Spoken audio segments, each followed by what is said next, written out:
Football from Yard, the People's Channel. Cross, Robbie! Oh, he met it so well. And Whitmore! Theodore Whitmore. An absent without leave. This is Whitmore. Hall and Gale both available. It's still Whitmore. And it's now 2-0. Greetings once more, Football from Yard Massive. The Reggae Boyz secured a 3-1 win in their return leg Nations League match against Suriname. Ravel Morrison, Junior Flemmings and Jamal Lowe were on the score sheet for the Reggae Boyz, while Yannick Wilshut got on the score sheet for Suriname. The win puts the Reggae Boyz in a favourable position to secure one of the top 2 spots in the 3-team group, as both teams will have home and away encounters against Mexico to finish the group stage matches. With the team back in Jamaica, the squad was bolstered by the addition of Amari Bell, Jamal Lowe, Rolanda Aarons, Ravel Morrison and Shamar Nicholson. With Andre Blake being unavailable due to an ailment, coach Paul Hall went with Amal Knight in goal for his second consecutive start. Captain Damian Lowe, Richard King and Javane Brown retained their places in the defence and were joined by Amari Bell at left back. Crowd favourite Ravel Morrison was inserted into the attacking midfield position, joining Devon Speedy Williams and Kevon Lambert in the centre of the park. Junior Flemmings, Jamal Lowe and Shamar Nicholson led the attack. It was hard to know what to expect from the Jamaican team, given the tumultuous last few days, with conflict among the players, coaching staff and the federation. The boys didn't arrive in Jamaica until the day before the game, at 7 a.m. in the morning due to a series of booking errors by the JFF. With the threat of a player boycott looming, a match cancellation and a massive FIFA fine, Dalton Wint, the Federation's General Secretary, was forced to resign. On the field, the boys didn't look like a team that was physically and emotionally fatigued from the aforementioned events. While opportunities for improvement exist, most of the players can walk off the field feeling good about their contribution on the night. Goalkeeper Amal Knight looked fairly solid in goal. He made a number of timely saves and, as usual, appeared quite comfortable with the ball at his feet. Knight is not one to pull off world-class saves, but if he can avoid the gaffes like the one he had in the prior game, he provides a team with an able deputy to Andre Blake. He gets a score of 6. Captain Damian Lowe was a notch better than he was in the first leg against Suriname, improving his passing and defensive positioning. Lowe won most of his battles with the Suriname attackers, who had a hard time getting past the physical defender. His passing still has some room for improvement, and he does make a few unnecessary challenges, but his presence in the centre of the defence is very important to the team. He gets a score of 7. Richard King, the new mainstay in the heart of the central defence, was composed in possession and effective in one-on-one situations. King was occasionally out of position and not synchronised with right wing-back Javane Brown, which led to some gaps for Suriname to exploit. Unfortunately, King was injured early in the second half and had to be substituted. He gets a score of 6. Javane Brown had a rough day at the office, particularly in the first half. Veteran speedster Yannick Wilshut gave Brown a world of problems during the first half, including on Suriname's goal. Whether due to coaching instructions or his own awareness, Brown improved defensively in the second half. In possession, he was mostly solid and did a very good job of pushing forward to join the attack. Brown will have to learn to appropriately curb his youthful exuberance without completely losing the aggression he plays with. He gets a score of 4. Amari Bell is a very consistent player, and his performance was similar to his other outings for the national team. He was dependable in defence and provided adequate support in attack despite a couple poor turnovers.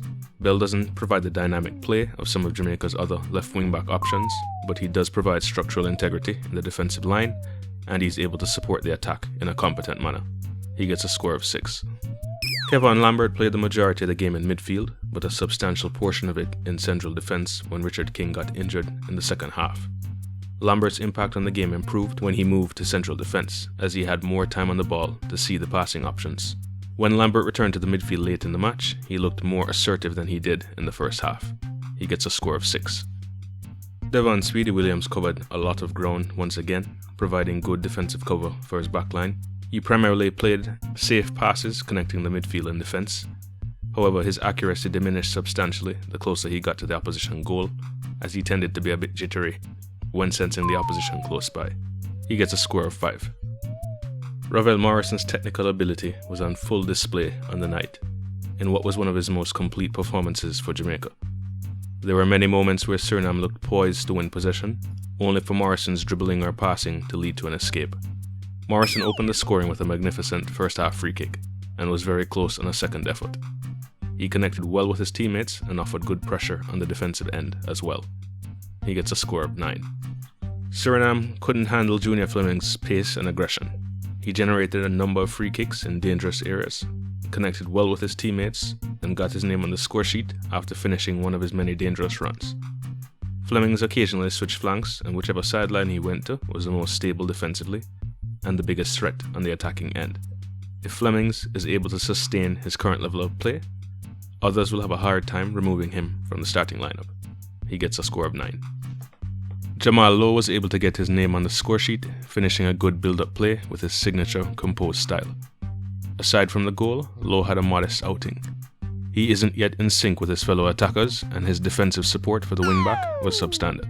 Lowe is most effective when he can run into channels from a deep position, but he isn't quick to return on the defensive end. If Coach Hall is going to continue with Lowe in the winger position, he'll need to get more from Lowe on the defensive end, or have one of the two deep-lying midfielders rotate more to provide cover. Lowe gets a score of 6. Shamar Nicholson was looking for scraps for most of the game. His movement did look a bit slouchy and his touch was a little heavy. Nicholson didn't receive a lot of service, and when he did, he was under pressure from the Suriname defenders. He occasionally dropped deep to get more involved in the play, but once he got close to the box, Suriname defenders effectively enclosed him. He gets a score of 4. Leon Bailey entered the game early in the second half, but struggled to make an impact. Bailey drew a lot of attention when he got the ball, but unfortunately turned it over too many times. As was the case in his previous games against Suriname, Bailey struggled to get by his defenders in isolation, and seems to be spinning into trouble more often than not. He gets a score of 4. Huddersfield midfielder Rolanda Aarons made his debut coming on as a winger for Jamal Lowe, but shifted to the middle of the park due to other team interests. Aarons wasn't really able to get into the flow of the game, which became a bit choppy later on. He had a few good plays and a couple substandard ones. He gets a score of 5. Winger Kahim Paris got a short cameo and didn't have enough time to make much of an impression. He gets a score of 5. Jamoy Tope also received a few minutes and was adequate in the couple plays he participated in. He gets a score of 5. Jamaica's 2 remaining Nations League games are against Mexico, with the first being a June 14th encounter inside the National Stadium, and the return leg taking place next year. In the build-up to the first game, we can only hope that the big screen production takes a break from the box office excitement. With Dalton Wint gone, maybe the players and coaches will get some changes that they're seeking, or maybe he'll be replaced with someone who is no different. Given the JFF's finances, there are going to be difficult times ahead, and sacrifices are going to have to be made. The players, the coaching staff, and the administration are going to have to find a way to be on the same page. Respect once again. Linkage next time. Cross, Robbie! Oh, he met it so well. And Whitmore! Theodore Whitmore. One absent without leave. This is Whitmore. Hall and Gale both available. It's still Whitmore. And it's now 2-0.